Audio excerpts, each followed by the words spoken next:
Here we are at the barbershop, D&B Hair Studio, which we always do. We cut hair every day. We deal with little boys every day. We deal with their mothers every day. You know, got a lot of fathers to bring their kids up in here, sons, daughters, all that up in here. But we got a lot of mothers that bring their sons in here. And a lot of mothers regulate how the little boy getting his hair cut. Don't let the little boy make no decision that he getting his hair cut. So earlier today, I posted a post about this little boy. He had long ass hair. You really couldn't tell if he was a little boy or a little girl with long hair. And so the hair got cut off. And on the post, the question was asked, should the father have consulted the mother first before getting the little boy a haircut?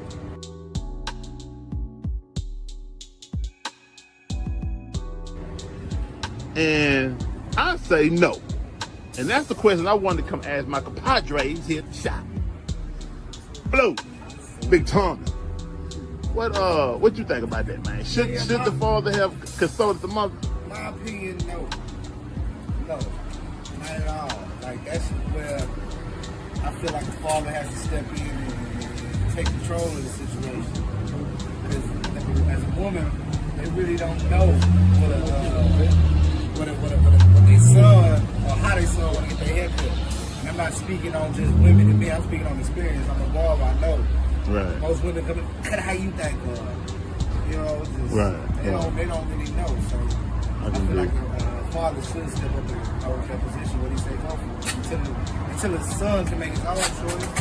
Right. So with that example, do you feel? Because some of us feel that the father cut the boy's hair, and this is an assumption because nobody knows, but they feel that because of the boy's expression that they feel that the son didn't want his hair cut and the father had it cut anyway. So let's just say on that example, a situation where let's just say, because I couldn't tell if the little boy was a little girl, but do you feel that even if the son didn't want it cut, that he probably shouldn't have cut it? Just because I don't know the reason. Right. It's hard to speak on it. Yeah, I can't. Because, you know, kids gonna be kids. Right. He probably don't know. He probably connived and misconstrued by what the mama telling him by the look on his face. Really just don't know. Right. You know, maybe he couldn't fit under the helmet. Maybe he about to play football. That's part of the rules he got to do. Right. Could be. Could be any scenario. Yeah, he gonna appreciate it later on down the road. Right on. You feel that the father should have consulted the mother first before getting his son's haircut, whether they was together or not, whether the father and mother together or not. Do you feel the father was wrong for getting for not consulting the mother? Well, I just think he should have gave the mother or the girlfriend or the wife a courtesy, let them know, hey, You ain't get no courtesy. he's cutting this. I'm cutting my son's hair. It's part of responsibility as him coming up as a man. Let's say, because some people feel that, bam, their argument is that, well, the boy don't look like he was happy. He don't look like he wanted his damn haircut. If the son didn't feel like he wanted his haircut, and you had your reason for getting it cut, would you not have cut it just because the son didn't want his haircut? I believe I still would have cut him again because I'm starting my son on how to get his hair cut on a routine basis. I believe in having them braids and all that stuff. And maybe kind of ghetto, and I'm trying to get my son get ready for childhood, boyhood, and the teenagers into a young man. So Right. him having his hair groomed and hair cut on a regular basis, I'm starting in to train him at a young age. That's a bit. I believe that the father should have gave a courtesy of letting know that the mother, the husband, the mother or the wife or girlfriend that, hey, I'm cutting my son's hair, I'm cutting it off, as starting up as him coming as a man, getting in the barber chair, getting his hair cut on a routine basis. So what if she would have said, nah, you ain't cutting my son's hair, leave his hair just like it is? Oh no, I still probably would have had to take him to get it cut because I believe that my son should have all this long ass hair. All right, that's a bet. So, all right, so bam, the post earlier, little boy looked like a little girl from my view, my opinion. Had long ass hair, father decided to get it cut. The question on the post is, was the father wrong for not consulting the mother first before getting the little boy haircut? What's your thought on that?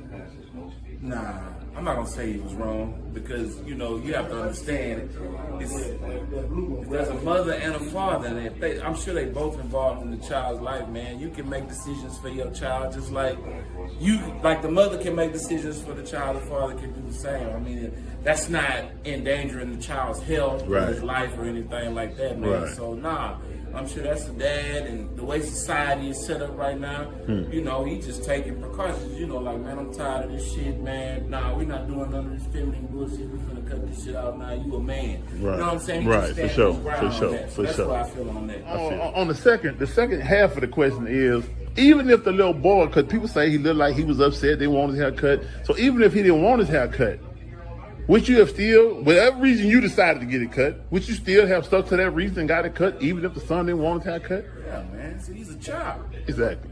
He's a child. No wants. I can't speak for everybody else, but when we was coming up, we ain't have no wants, man. It's like what I say go, and that's it. And I think that's how society today is kind of corrupted, because parents are now trying to be their child friend versus being the actual parent and holding your ground, standing your foot down. Feel that. I appreciate that, bro. Yeah. Ain't no wrong to it. If that's your son, you cut your son hair. Your son get declined, you tear his ass up. Bottom line. We don't have no boys walking around here looking like little girls. See, all this ask your mama, let me call your mama. That's some new wave shit. You see what I'm saying? That ain't no shit we came up on. Not saying all the shit we came on was right, but in that form, I'm not gonna have no little boy looking like a little girl or call his mama to say, you know what, baby, can I get our son a haircut? That shit don't even sound right. You not no man. You need to let the boy drag, in my opinion. I feel that. I definitely feel you, man. Yes, sir. Definitely. Okay, so now the other part of it is that people feel like, well, I've heard mothers particularly talk about, well, he looked like he wasn't, he was traumatized, he was upset, he was mad because I'm concerned about the way he feels for getting his hair cut, because he looked like he didn't want it cut and the dad cut it anyway. I'm all about these little boys making their own decisions and this, that, and other. And as I was speaking, as I was expressing the Blue earlier, Big Tommy, is that us as barbers, we see women coming here all the time bringing their sons up in here, and we don't hear not no. Well, every now and then, but for the most part, mothers dictate how they want the son haircut. And sometimes, I know for me, I go to war with some of them about letting this boy choose what he wants. You know what I'm saying? According to the age. Right, yeah, according to the age. Let him start trying to think for himself. Yes, you know what I'm saying? Yes, sir. But it don't happen like that. But anyway, in this situation, a lot of mothers are saying the little boy should be able to make his own decision. And if the father got it cut anyway, even though the little boy didn't want it cut, they felt the father was wrong. So what I'm asking you is, whatever your reason would be for getting it cut, would you change off that reason just because the son didn't want it cut? No, see, in my house, ain't no wants. It's what's needed. And if I say that's what's needed, that's the bottom line. Point blank, period. And I don't see how a woman, a grown woman, can tell her companion or her father, or the child of her father, hey, I think you need to consider how he feel on getting his haircut if it's a child. Now, if you're talking about a young man who in 11th grade, 10th grade, or something like that, that's totally different. That's totally different. You want them to start growing into becoming a young man. But as a child, no, this is what it's going to be a bottom line. Because we're not finna be sitting up here every time you feel a certain way, we're going to act according to how you. No, we're not doing that. Right. We're not doing that at all. For sure. So that's how I feel. I appreciate that, man. I appreciate that. All right, so I wanted to play these guys. I wanted to, I wanted you all to hear these guys that you just heard, because let me tell you something, man. Men are made different. Men are fashioned different. What's considered a man and what's considered a decent male or human being, so on and so forth. Those are different. There's some distinctive differences. And, it's just as different as females some who consider themselves to be a lady, some consider themselves to be a woman, some of them consider other women who are grown to be a grown female, but she doesn't exhibit the essence or the characteristics of a lady, or the essence or characteristics of a woman. I once heard a female say that every female can grow up to reach the age of to be considered a woman, but not every woman is a lady. You know what I'm saying? Not, and some people might say not every man is a gentleman, but scratch gentleman, not every man or male is really a man. And to me, a man really is more so a reflection of God. A man, to me, his principles, his criteria, is really the reflection of God, to be truthfully honest. And I once heard a brother say the other day that only really God can raise a man into a man, or a man into God. And I accept that and believe that. But on the physical level, talking about like this society and what's going on out here in the world, only a man can equip a male with everything that he needs to have in perspective, in his character, in his fortitude. Only can equip him with that. Again, I'm not saying that a woman cannot raise a decent man or male that, he's responsible, he handling his business, he did that and other. But sometimes, let me see if I can get some more clarity to this. Because see, sometimes what a woman may consider to be a man, or a good man, a good loving man, right, is a man that allows her to do whatever she want to do, give her whatever she wants. You know what I'm saying? Don't never get in the way, don't never dispute with her. He's kind of like a yes man. He's really passive. For some women, that's what you prefer. You want an individual that allows you to do what you want to do, say what you want to say, act how you want to act, dress how you want to dress. It's not to say that a man is to rule over you like that, but there are some men who are just not going to tolerate and accept just know anything. Just like there's some women who are not just going to accept just know anything from any man. So, I need you to understand that the things that you say, you have to be able to see it from the other way around. When I say about this post that, in my view, when it comes to little boys,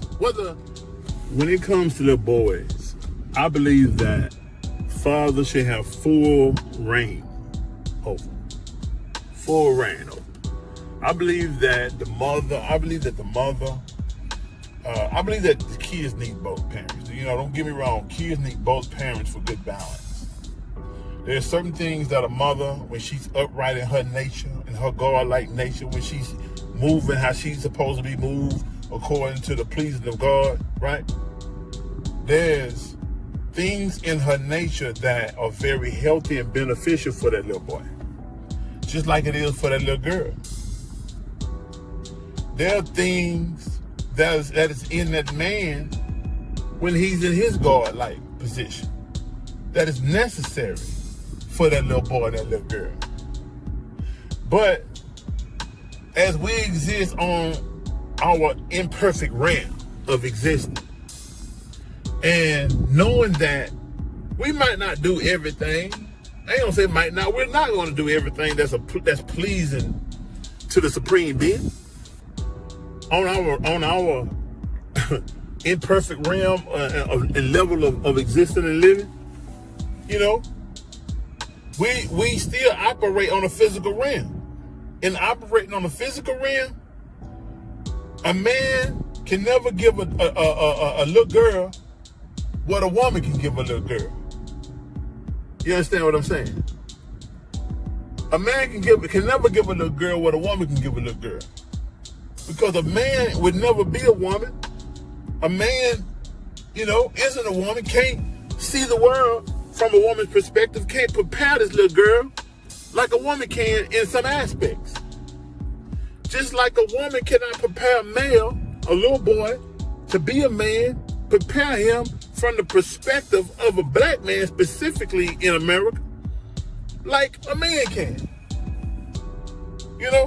That's one of the teachers. I don't know if y'all familiar with the whole Jim, what you call it, what's that damn letter? The Willie Lynch letter.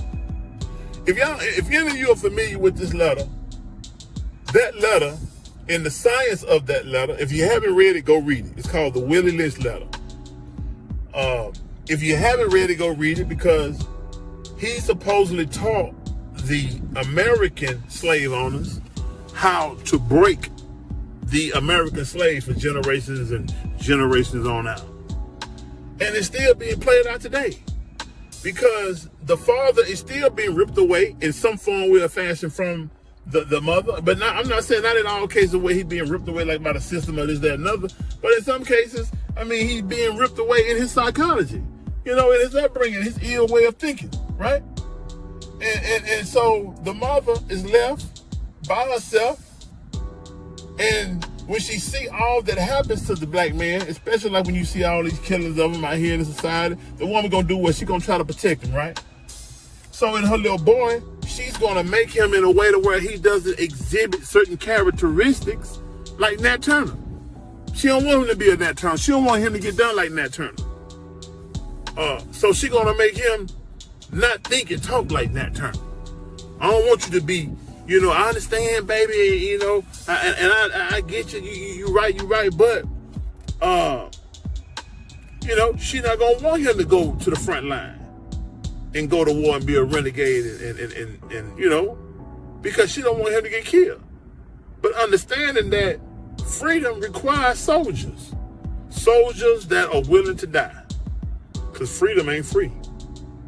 Freedom ain't free. No matter how we look at it and how we think we want to see it, freedom ain't free. I know that's a whole nother conversation, but that goes into what I'm saying is that the way a woman may feel that a little boy should be raised, you know, a father's not going to see it that way. I once heard this, I'm going to say this in closing. I heard T.D. Jakes once say that a father's love and a mother's love is different. They just different. It don't mean that one is worse or better or bad than the other. They different. And a child needs both. And he said that if a person never experienced a father's love, when they experience it, it'll seem abusive to them.